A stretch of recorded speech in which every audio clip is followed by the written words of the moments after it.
Hello and welcome to episode 14 of Footnotes and Fairy Tales with me, Damien Fox, the platform that hopes to showcase the people of Newry and their stories. My guest today is truly inspiring. In 2013, following the tragic loss of his son Kevin, he and his wife Ethna founded the Kevin Bell Repatriation Trust. The trust alleviates the financial pressures in repatriating a loved one in what is already a difficult time for a grieving family. It is with my absolute pleasure that I introduce to you today Collie Bell. Hi, Collie. Thanks very much for taking the time to talk to me. No bother, Damien. Glad to do it. Firstly, I would imagine most people now probably know you for your work with the Kevin Bell Trust. But there's obviously a side of you that perhaps they don't know. And for a long time, and I think I've read this, you were a teacher for about 40 years. Yeah. Taught in Belfast. I was qualified as a teacher at St. Joseph's in 1974, and from 1974 to 88, 14 years I taught in a secondary school, the Sabaters Secondary School up the White Rock Road in Belfast. And then that school was amalgamating, and I got a transferred redundancy, luckily enough, to the Abbey Primary School. And then I was 26 years in the Abbey Primary School. That's incredible. I'd read that both your parents were teachers. Your father had taught. Your father Yeah. had taught in the Abbey, and that your mother had taught in the Sacred Heart. So I guess I wanted to understand: was it inevitable that you would then become a teacher? I don't know. I think at the end of my A levels, I wasn't sure what I wanted to do. I had an offer from St. Joseph's, so I just went. But then I was mad into football. I was mad into sport, and I loved the thought of being a PE teacher. So that's originally why I chose teaching, was purely PE. And then as I say, I had 14 years in Belfast teaching PE, and then I ended up 26 years in the primary school, in the Abbey Primary School, and I suppose I would have done all the sport in the school at that time too, or a lot of the sport. So I enjoyed that part of teaching anyway. Something that I've always been curious about. I mean, when you first qualify to become a teacher, I would imagine there's an enthusiasm to go in and shape young minds and, help develop and shape young people. How much of what you hope to achieve and what you ultimately achieve, like where do they meet? Do they match up perfectly, or is it always a challenge?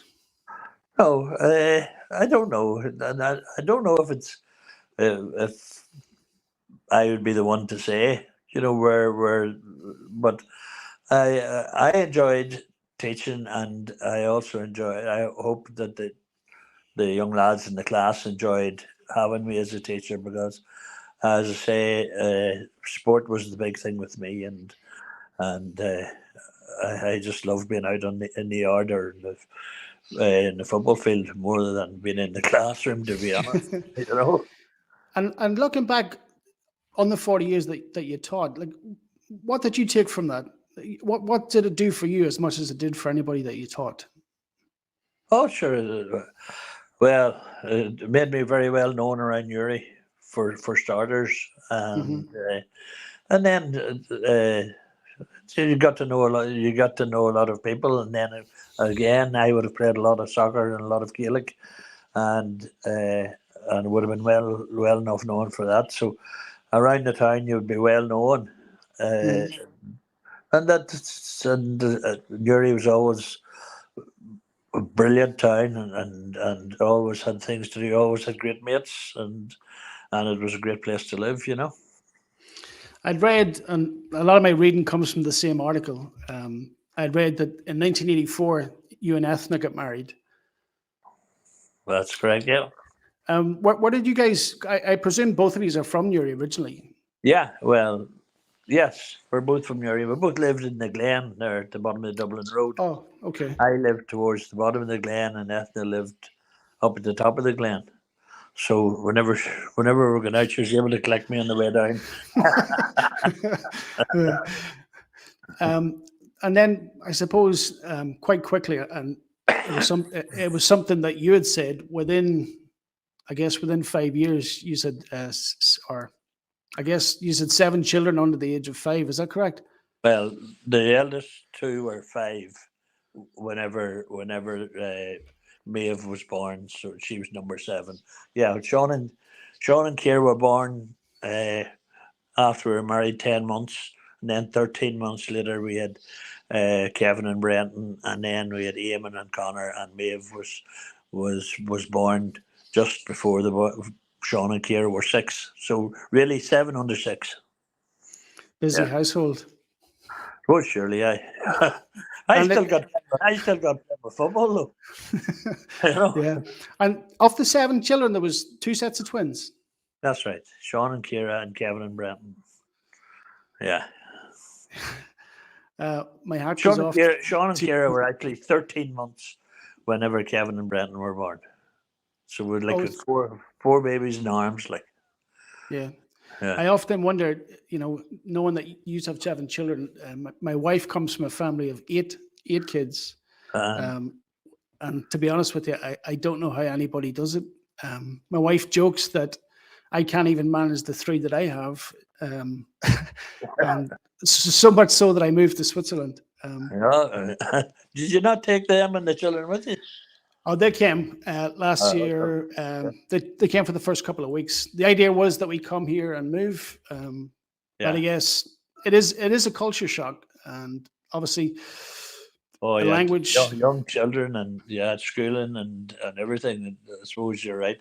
No, Ethel always said that they amused themselves. They were all kind of an age, and there was never a single child in the house, so they didn't have to be kept amused because they played with each other, and they always had somebody to play with, So it made that was the easier part of it, I suppose. Mm-hmm. So. Yeah, I can imagine, and I've seen that, and my wife talks about it, that very often you find that the older child helps in many ways to bring on the younger children. Absolutely, yeah. Yeah. If I can move on, and as I said on the outset, obviously people probably now more so would know you for your work with the Kevin Bell Repatriation Trust. I understand that 2023 is the 10th anniversary of the trust. Yeah.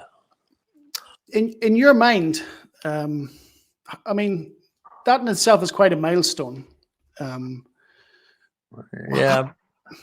Well, as I said, just in June there now, it was 10 years since we lost Kevin, and but it's a very, very quick 10 years. I mean, 10 years goes past very, very, very, very quickly, and especially like if you were as busy as we were, because once we started the trust, it has grown and grown and grown now, and I suppose like it's well, it would be very, very well known throughout Ireland at the moment, and to many of the diaspora, for where many where there are collection of Irish people, they would know well about the trust, I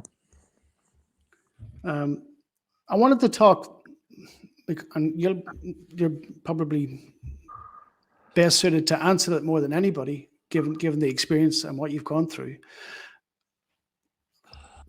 If we go to a time before the Kevin Bell Trust, in your mind or to your knowledge, was there anything in place that would have helped repatriate loved ones home from abroad?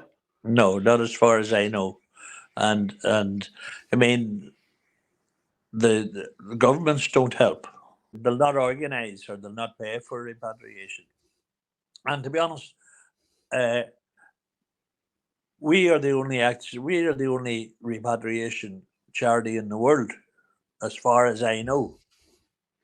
And it's purely and it only really works because it's in Ireland, and community is such a big thing in Ireland. I mean, anywhere somebody dies, the neighbours come in, they help, they take over. They carry over the initial shock and whatever. And people do that. That's not done really as much anywhere else, and in many big conurbations, I suppose some people don't even know their neighbours, but the Mhm. Irish look after each other, and I know myself because uh, there was a young fella from Scotland and he died in Thailand, and his mother tried to set up, using our model, because we were going about 3 or 4 years at this time, and she had heard about us and asked how we had got on, and trying to use our model. And she actually had me over talking to the minister for the diaspora in the Scottish government, and I was explaining to him how important community is in Ireland, and explaining the likes of uh, of the GAA, being at the heart of community and stuff, things like that there. And he said, "Oh, we have something like that." They said, "We have Burns clubs," which is just not in the same league at Mhm. all. And she couldn't get it off the ground. Just couldn't get it off the ground. So as far as I know, we're still the only repatriation charity, and I've heard of no others. Anywhere in the world. That's remarkable. I wanted to ask, I suppose, of two questions. Can you imagine a time where it will move away from private charity, and perhaps you will see governments subsidize and help repatriate people, or can, is that just not a realistic expectation? Well, I don't know. I mean, there's no government takes their home people home. You Mhm. know, the families are all left to their own devices. You know, and a lot of families uh, can't afford it or couldn't afford it. A lot of families have get their loved ones cremated abroad. And but they don't get any help from government. And as I say, no government does it. If one government was to do it, maybe it would open it up a bit, but I can't really see it. Yeah. That kind of leads me on to what you'd said about other countries trying it and basing it on the Kevin Bale model. Do you think, in many respects, because we have the likes of the GA, which helps bind a community together, that it in many ways was, I don't know, necessary to help, perhaps just in the initial time after Kevin had passed away, to get it off its feet? Was it that GA community that I would imagine helped bolster our lesson foundations, or was it just the people of Newry? It was just honest people in Newry, undoubtedly. You know, it wasn't Gaelic clubs or that raised the money to bring Kevin home. No, it was ordinary people, and uh, as I say, Newry is just a fantastic place. We just love Newry always. Like Ethna says that she feels sorry for anybody who doesn't live in Newry, believe it or not. And but no, it was just pure people. But then when you go down out into the country, and when in the parishes, outside big towns. I mean, Mhm. The Gaelic club is the heart of the community. I mean, your Gaelic club is your meeting place. It's where it's so important, and it's where people have leisure, play bingo, do or whatever. So it really is at the heart of the community, and that's. I mean, it's so it's vital to us, really. Mhm. You know. With respect to those other countries that have tried to get it off the ground, Well, I um, don't know if anybody has. I know, Okay. just know that nobody.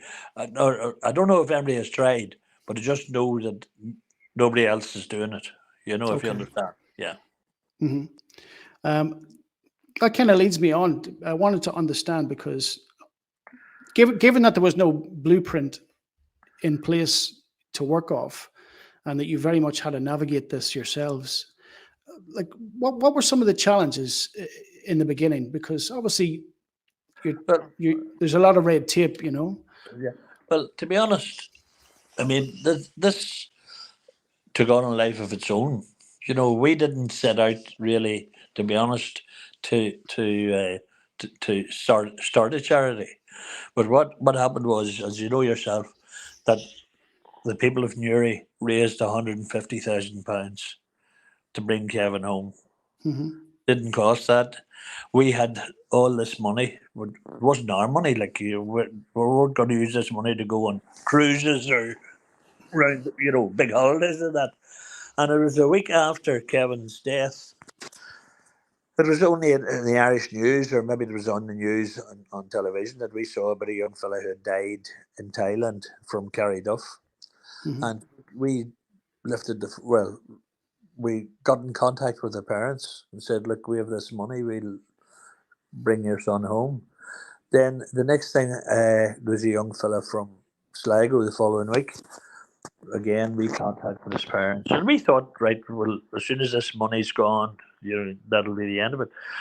But prior to uh, the year before Kevin was killed, there was a young fella from Leitrim, beside Castlewell. Mm. Yeah. Uh, uh, Ryan Doyle was his name. He was called Young Doyler. He was killed in Perth, I think it was, in Australia. And there was a lot of money raised for him, and they had something like £72,000. So they saw what we were doing.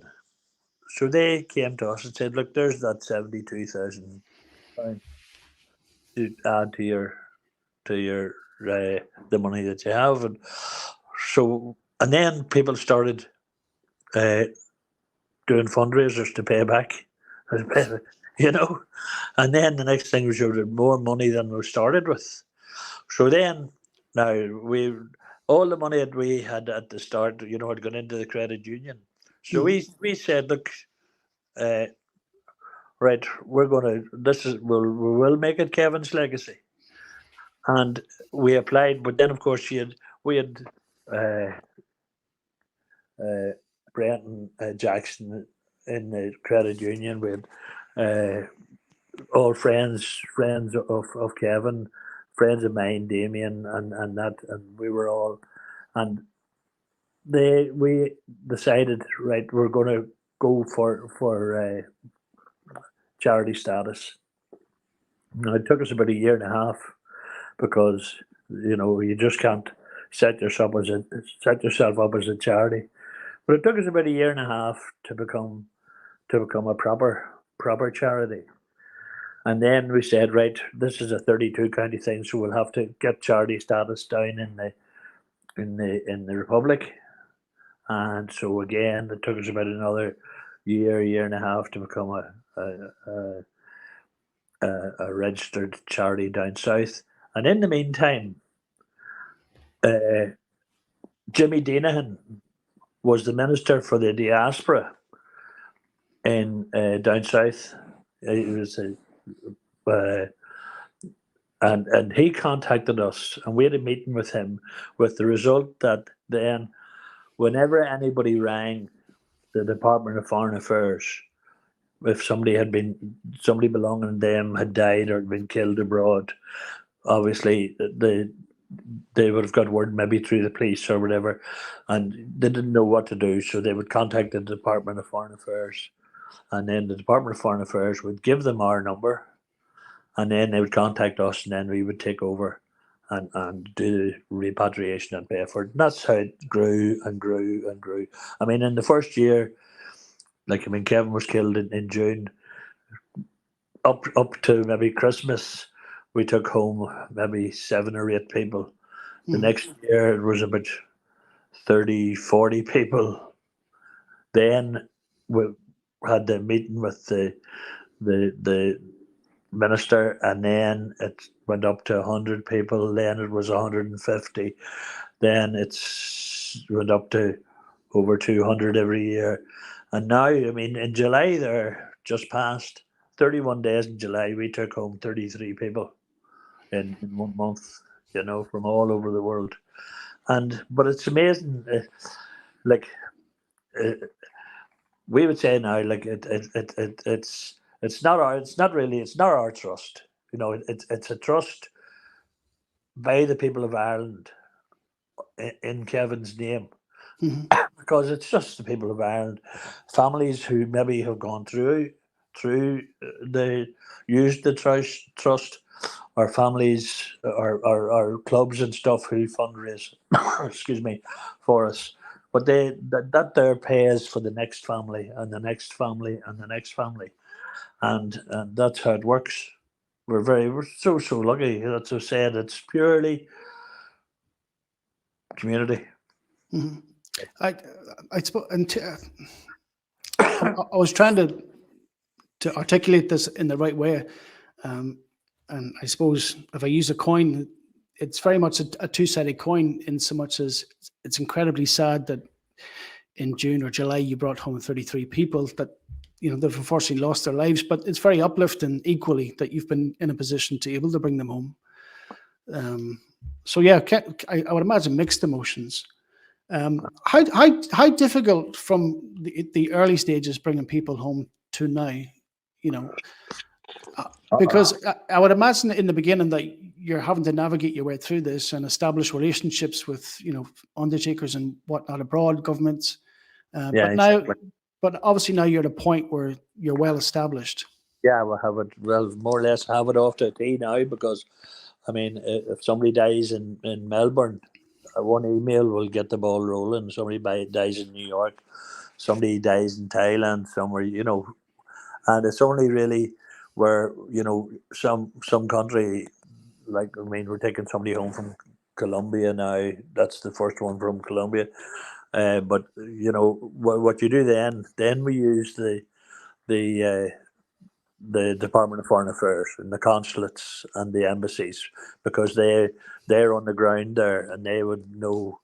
I mean, as I say, somebody dies in Perth, it's the same undertaker we use all the time. That's why it's simple. But then if you haven't got an undertaker, that's when we would use embassies and consulates and take advice and get the proper people on the job. Mm-hmm.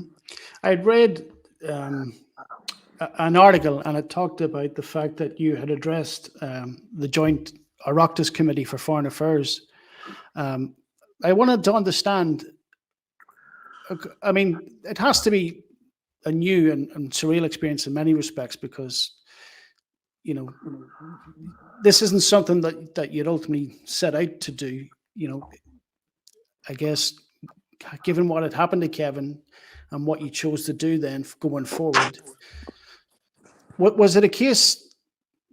I mean, did you feel overwhelmed? Here you are in a position where you're speaking to governments, or was your conviction on what you were doing the driving force, and that you were perfectly comfortable addressing, Well, I suppose because day on day, week on week, year on year, I mean, you've so much more experience, and I mean, I know a lot more about repatriation now, of course, than when I started. But I know a hell of a lot more about repatriation than probably any MLA or MP or TD or whatever. So I mean, I'm not going to feel nervous about speaking to them, because I know what I'm talking about. If you understand, yeah. Yeah. And how did you find those experiences? Did you feel that you addressing them had an impact, and that it perhaps changed how governments look at repatriation? Or I couldn't really say that. I okay. couldn't really say that. They say nice things to you. You know what I mean? Mhm. But But it's the ordinary people who are the people that you help. They're the ones that you're pleased that that's where you get the satisfaction. That's where you know that you're doing something good. I want to talk about um, obviously the logo, and how you decided upon it and how it reflects Kevin. If it Uh-huh. Well, uh, that's Ethna's work. That okay, logo, because if people knowing Kevin was a redhead. You hmm know, ginger hair. Well, what did he call it? Or something blonde, something strawberry blonde, or something like that. There, but he was yeah, redhead. And the Christmas before Kevin went away, the last because there were so many of us, we Kris Kringle at Christmas, okay, and he asked his mummy. She was his Kris Kringle. She asked what she would like, and she said she'd like a bird table for out the back garden. So he got her a bird table, and there's wee finches come, and they've wee finches have wee red heads, So Ethna said that's what I call them. Birds come home to roost, and so it was Ethna's work that there's a wee finch on the jersey, you know. that's that's wonderful. I Uh, mean, very very often you see the symbol and you recognize it, but you don't necessarily know the meaning yeah. behind it. So Uh, that's something new for me. Um, if we could talk about the jersey then, yeah. because it's become a phenomenon in many respects. I mean, you only have to look online and you can see people globally Yeah. representing Kevin Bell. Yeah. Um, Well, ha- ha- it's it's only now. It, you can now. This is a plug. You can now go online and get it. okay. Before that, you would have had to contact us. It's not on general sale in sports shops. It's in Neil's jersey, but I mean, we don't make a profit out of it. Mhm. Believe it or not, we only set it up as to raise awareness. And it's funny. I mean, you can see people in airports wearing it, and but now in this last 6 weeks, we have had to get orders in because they're flying out, because now you can go online at KBRT and order one, and we'll send you it out. You get it in a couple of days.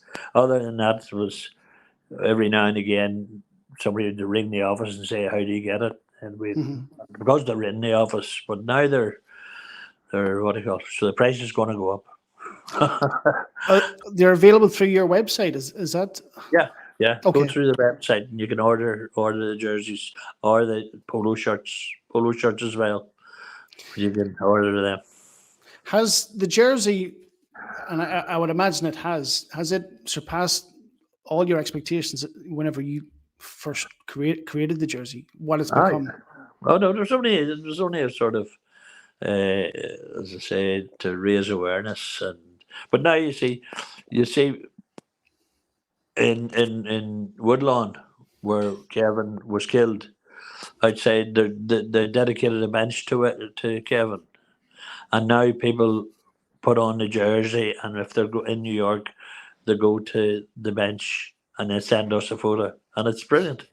It really is. It's nice to get so many people. And to get to Woodlawn, you have to, it's in the Bronx, like it's not Yeah, yeah. Manhattan. You have to go out of your way to go there. So, and lots of people do that. Go out of their way, go to the bench, get the photograph taken, wearing the jersey at Kevin's bench, and send it in. We just love it. That was one of my questions because more often now you see people posting a picture on Kevin's bench. What was the genesis of that? I mean, where did the bench come from and the idea? There was well, up at the benches outside Rory Dolan's pub. Now, I don't know whether Kevin lived in Rory Dolan's pub, but he might have been in it a few times, you know. But anyway, there's a girl, she's a manager actually, and she it was her decision that that they would put up a bench for Kevin because of the work of KBRT and just to remember him. And it's this lovely bench, and it's got a picture of Kevin, and it's well tended and everything. And Mary Fay, you call the girl, we're very grateful to her. She looks after it, and then of course people go. Of course, when they go up, they're wearing the jersey. They go into the Rory Dolan, so Mary will go straight over because she'll recognise the jersey, you know, and then they'll have a chat. And so it's, you know, it's all the jersey, a very positive thing, you know. Mm-hmm. I mean, my next question probably answers itself, you know, from everything that we've talked about. But how much has the trust become a living testament to Kevin's memory? Well, I don't know. It's Kevin Bell's name is very, very well known. Kevin Bell's name is mentioned in parliaments. You know what I mean? It's his name. He's mentioned throughout Ireland. He's mentioned in Australia. He's mentioned in America. He's mentioned anywhere where there's Irish people, they know the name Kevin Bell. You know, which is, and we're very proud of that. You know. Yeah, I think I'd seen something before where you had said that Kevin had said that he knew that he always would be He's famous. going to be famous. Kevin says, "Oh, I'll be famous someday." He's right. He's right. I never had the pleasure to meet him, but I've met lots of people that obviously had a relationship with him and speak incredibly highly of him. My relationship was with Sean, having worked with Sean in the Canal Court, and I suppose that was why me and my brother we decided to climb Ben Nevis for the trust. Right, yeah. Now, I wanted to. I'm not using that to say that I've raised money for the trust, but it's to kind of create context, because when I told you that we were going to climb Ben Nevis, you told me a story about when you'd climbed Ben Nevis. Yeah. And I was wondering if you'd share that with me. Oh, yeah. But it was whenever I was at college and we were learning to be a PE teacher, and part of the course was outdoor pursuits. So a crowd of us, well, not the crowd, it was the whole class. It was, we were taking lectures, took us to Glen Nevis. We we camped in Glen Nevis the night before we tackled Ben Nevis. But if you know, if Ben Nevis, we weren't going up cliffs or anything like that. There was a track up the whole way, but we had all the gear. I mean, we had boots, with leggings, with crampons, with helmets, with ropes, with ice picks, with rucksacks, with goggles for the glare of the sun and everything. And off we go. It takes about 2.5, 3 hours to get to the top of Ben Nevis. Now we're going up Ben Nevis. Carrying stretchers and everything. God almighty. What do you call it? Sherman, I mean, people wouldn't be tackling Everest with half the stuff we had on. So anyway, we're about to, when you get to the top of Ben Nevis, you go to breast it, you have to go round the corner, get around the corner, brings you onto the top of the hill. And just as we were 20 yards from the top, there was two old ladies in their coats and their ordinary shoes and their handbags over their arms. and you know, Sunday had arms linked, and they were coming off. Well, Jesus, it was unbelievable. And they were on their way down. It looked as if they'd gone to mass and decided, well, sure, we'll go take it on up the hill, you know. I would imagine you felt slightly overdressed at that point. Unreal. But sure. And that is as true as I'm sitting here. It was, and it wasn't as if we met them coming down. We were halfway up and they were halfway down, and we could have said, well, it got too tough for them. Or Yeah. No, right? 20 yards off the top. They had been at the top and were coming off. Unreal. Yeah. There's nothing like those experiences to ground you. Over the course of the 10 years of the trust, obviously I'm only aware of a couple of examples, but there's been people that have taken on extraordinary feats in order to raise funds. I mean, I think if I'm right, in one case, a young lad cycled across the United States. Is that A young fella from South Armagh cycled west coast to east coast, and and amazing. And the thing was, he wasn't a cyclist. You know, he wasn't a boy that had a bicycle and went out cycling every weekend and did miles and miles and miles. No, but he'd always wanted to do it, and it Mhm. gave him the perfect opportunity. That's what I find in my experience. A lot of the things that I've wanted to do, I've not necessarily had the motivation to do it, but when you find a charity that you want to do something good for, it gives you the opportunity to do it and for a good cause. So I think in large part that's probably many people's motivation for doing wonderful things. Are there other instances or some feats or things that people have done for the trust that stand out in your mind? No, I'd say so many, but not really the ones that would stand out in your mind. There's ones that you wouldn't do yourself, like, you know what I mean. There's some mad ones, but no. But sure, people think of wonderful things to do, like. But as I say, they all do it with their with the intention of helping the charities, which is great. Mhm.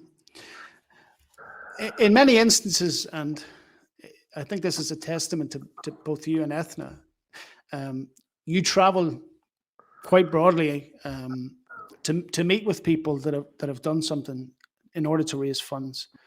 Uh, was that always the intention to try and visit and meet with as Oh, many no, people? not at all. Not at all. No, no, no. But if people like started off when you were doing, uh, you'd be invited if there was a, a fundraiser in Cork. Okay, so they would gather up the money, but they'd want you down to meet you to give you the money and get photographs, and that's how it started. And this is unreal. Now is on 3rd of October, I'm going out to New York for from the 3rd to the 7th, and that'll be attending not fundraisers but check presentations. And at one of them now, there's going to be the Irish Consul General and Liam Neeson are going to be there. You know, so amazing. It's going to make a queer photo. I'll send it to you. It has to have brought some quite surreal and incredible moments. I mean, I wasn't aware of this until I think my brother sent me a link that, you know, everybody's probably well aware that Sinead O'Connor passed away quite recently, and the Kevin Bell Trust, played a part in repatriating her. Yeah, we did. But it was more a case. The family contacted us because I don't think they wanted, it was more so that we could do it kind of under the radar. They Mhm, didn't want a media circus with her body coming home or whatever. mhm, And they asked us, could we get her home, you know, quietly without fuss or fanfare. And we were very happy to be able to help, mhm. You've received a lot of recognition, and all of it obviously well deserved recognition for the work that you do. Um, I mean, I wasn't aware of this until I read that, you know, even at one point, the British Prime Minister at the time, Theresa May, um, I think she had Yeah, written a letter to you, and that you were yeah, yeah. given an award. Yeah, Point of Light. We were one of every month. There's a Point of Light, and Theresa May, fair play to her, give us the Point of Light. It's just a wee acknowledgement of the work that you're doing. We're very pleased to get it. Yeah, I suppose many things about the experiences that we had have to be surreal. Um, things like that, you know, the head of a foreign government recognizing the charitable work that you do. Ah, It yeah. has, perhaps it's one of those pinch me moments, but again, it's all well deserved. Um, I wanted to understand in part, and you know, don't answer this if you don't want to. Obviously, when you lose somebody incredibly close to you, you know that kind of grief's unimaginable. But I wanted to understand: has the trust helped you in giving you an outlet in Oh, some way? totally cathartic. Yeah. Oh God, yeah, absolutely. I mean, from day one, and I mean, as I say, we're doing it for Kevin, and it's an honour to do it for Kevin. And oh God, it keeps me busy. Yeah, you don't dwell on things, and when all's said and done, he didn't die for nothing. You know, Mhm. something good has come out of Kevin, and as he says himself, he's famous. Again, I'd mentioned previously that I'd not met Kevin.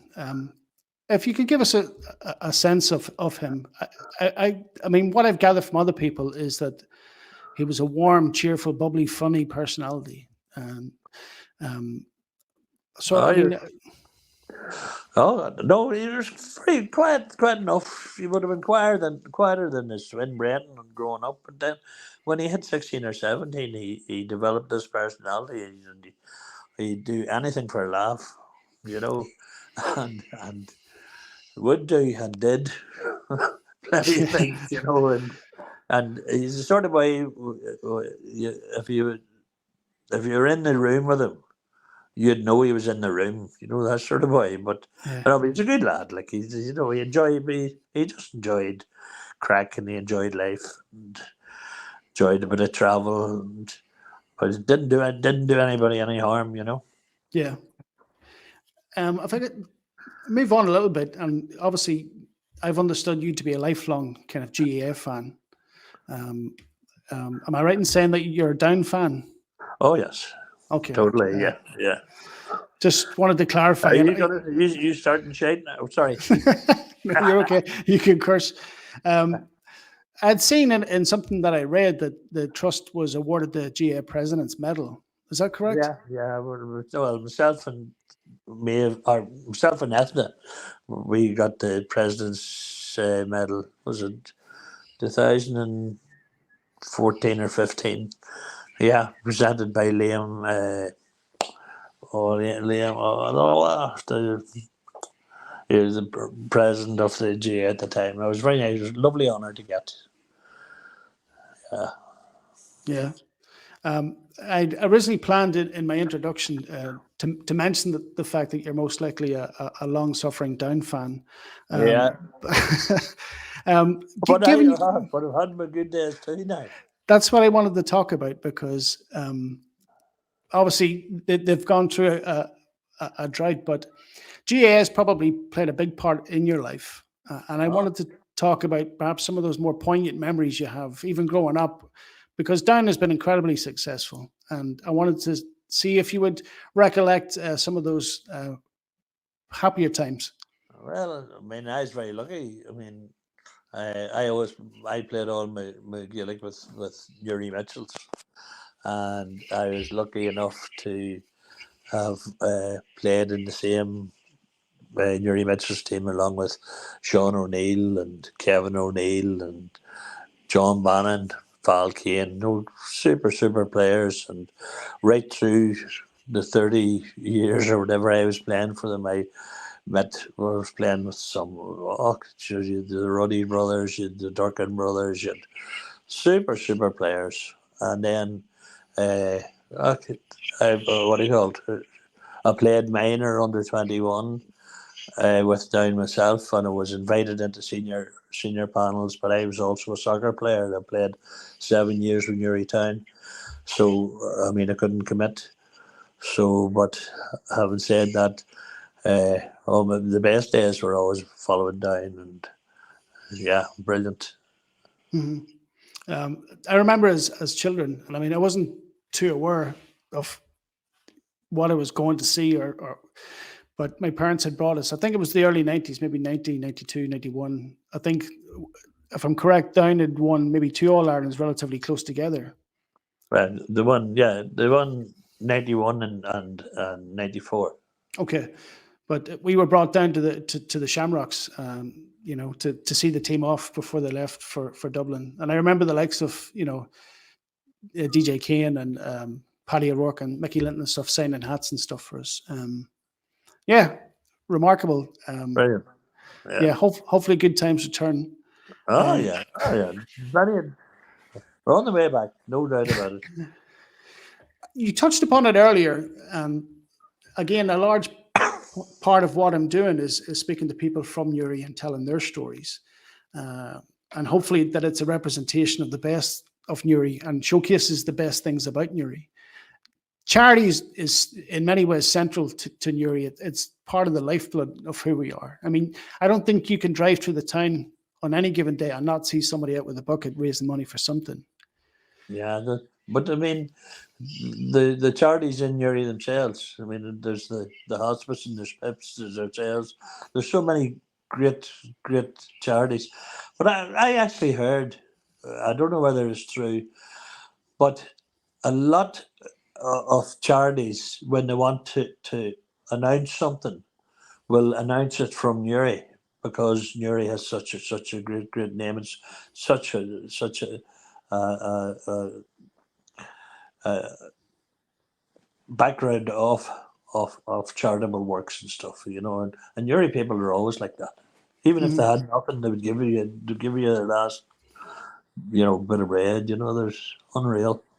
That's always been my experience. I mean, and quite surprisingly, I mean, there's things that have happened in the past, the likes of Chernobyl, and I still recall. I mean, I worked in the Canal Court, and a lot of those experiences I had there, I would have seen charities and whatnot doing certain things, and there's certain charitable things that are still being done that you wouldn't necessarily be made aware of, and the people of Newry are doing that. I Oh, recall, yeah. you know, Oh, the, people go doing things, you know, no fanfare, no nothing, just getting on with it, and have been doing it for years and years and years. And you Mhm. would never, until you realize, well, I wonder how this comes about, and you realize such and such a person has been doing this. I mean, that Newry's full of people like that. Amazing. Mhm.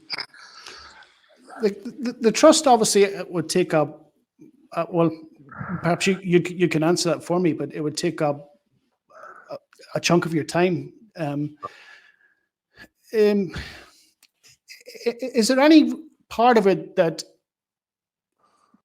because obviously you're indirectly involved in relocating someone back home or repatriating them home, and that obviously comes with a family's grief and tragic loss. Is any part of that, how does that affect you in any way, or does it affect you at all? Well, you see, there's two things about repatriation. One is the is absolutely paying for it because a Hmm. lot of families, I mean, if they're faced with where would they get £15,000? You know, they wouldn't be able to do it. If it was in some countries.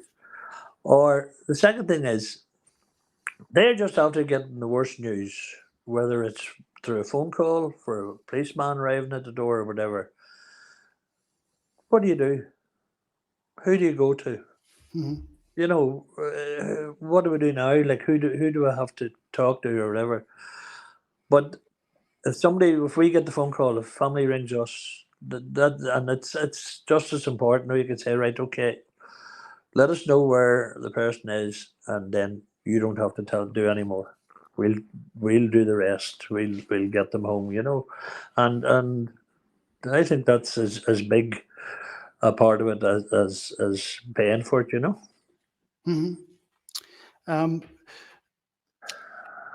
the trust, it very much has its foundations and its roots in Newry, but I mean, it's clear to be seen that it's had a, a global outreach and a global impact. Um, could at any point in the beginning or in the early, could you have foreseen the kind of outreach that the charity would have? No, not at all. Not at all. As I say, it kind of took a life of its own. We didn't intend at the start to set up a charity, but it's a privilege to be able to do it. To be honest, it's great to be able to help people when they're at a very very low point. We're, as I said, like we're like first responders You Mhm. know, I mean, there's grief. The grief goes on. The grief goes on, but they don't. We're able to get the person home quickly, and that eases some of it anyway. You know. I mean, I don't want to talk specifics. You obviously mentioned 15,000, but and I've read that the price can vary to repatriate someone. But I mean, if you were talking about an average cost, just to give someone an idea of how much it costs. Well, if you're taking somebody home from anywhere in Europe, you're talking probably £5,000 to £6,000. If you're talking taking somebody home from Australia, you're probably talking £7,000 to £8,000. It's not that much dearer. Uh, from America, it could be anything from about £8,000 to 12 or £13,000, or even up to £15,000. But there are some places I know. There was one case where the person had been in hospital for 4 or 5 weeks, and we had actually to pay £16,000 to get the body hospital fees before we could even get the body to an undertaker Mhm. to get them home. So, but whatever it costs, it costs. So, I would say the fundraisers that are going on. I mean, there's fundraisers for us all over the world every weekend, all over Ireland every weekend. Like we're as I say, and it's just helping the next family, helping the next family, helping the next family. Yeah, I mean, probably, you know, it's never a case that you would have that kind of money available, especially when it's a tragic loss and all very sudden. Mm. But I think, like, having said some of the costs involved, it gives you a real sense of how difficult it is. Not only are you dealing with the immediate grief of having lost a loved one, but there's the very real and practical cost that comes with bringing them home. And I think the Kevin Bell Trust does a wonderful job in alleviating that financial pressure and burden from people. Um, um, and thank God for it, because like you said, before the trust came along, there was effectively nothing available for people. And it's a blessing, and I'm sure that's not the first time you've been told that. Um, I wanted to understand, kind of looking forward, you know, what's the future look like for the trust? I mean, is there a point where you would step away from it, and is there any of the children that would willingly take step into that role? I know that some of your children are involved, if not all of them, to one degree or another. Yeah, they are. Well, see, I mean, no, we've only got one employee. Nobody else gets paid. With Maria in the office, and she's in from 9 o'clock to 1:30 or 2 o'clock every day, Monday to Thursday, and she's there for all the fiddly stuff, the computer and stuff and whatever, and she's the only one who gets paid. But I presume, I mean, I've been doing it 10 years, and I'm over 70 now. So, I mean, obviously, I'll only be at it maybe another 2, 3, 4 years, maybe. But somebody's going to have to come in, and possibly then uh, there'll have to be changes. But that'll happen when it happens. Mhm. But we're actually preparing for it now. But we have to have a plan of succession. So it will at some stage change hands. All right. Yeah, that's exactly the word I was looking for: succession. Obviously, and in, I don't know you long enough or well enough, um, but from the time that I've known you, you're an incredibly humble, grounded person. By, I tell my wife that. and as nice as all the accolades and recognition is, it's not what you're looking for. But what you have done, you and Ethna and your family, is truly remarkable. Um, we all hope to have a legacy But not only have you secured Kevin's legacy, but I think you've certainly secured your own and the impact that you've had for the people of Ireland and beyond. It is truly remarkable. And I suppose I just wanted to let you know. Thanks very much. Very good of you to say so, Damien, and I really appreciate it. Thank you so much. So I guess Now's that's a good place. Now's a good place to stop. I just have one last question.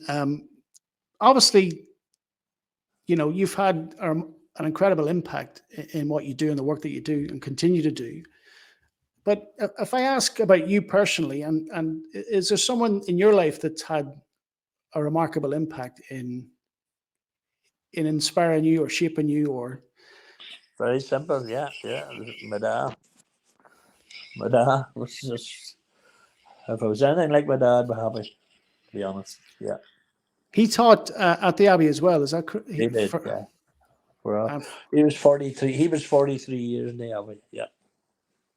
And what kind of man was he? Like, if you were to see any of yourself in him, what would those qualities be?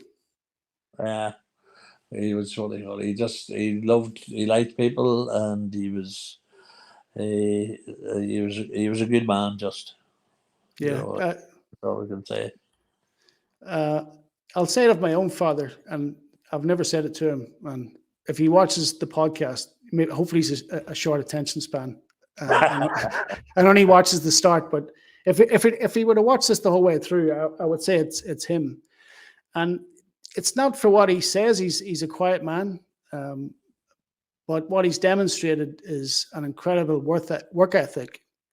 He's worked his whole life, sometimes 2 jobs, Yeah. And does it without complaint. In fact, he's 72 and he's still working. I think you'll find it hard to step away. Yeah, so if I'm going to speak about myself, I would say it's him. And he's not only been that person for me, but that's always been my perception of looking at him. Yeah. And thank God for him. Collie, I've probably taken enough of your time. I wanted to be honest, I'm bursting for a smoke now.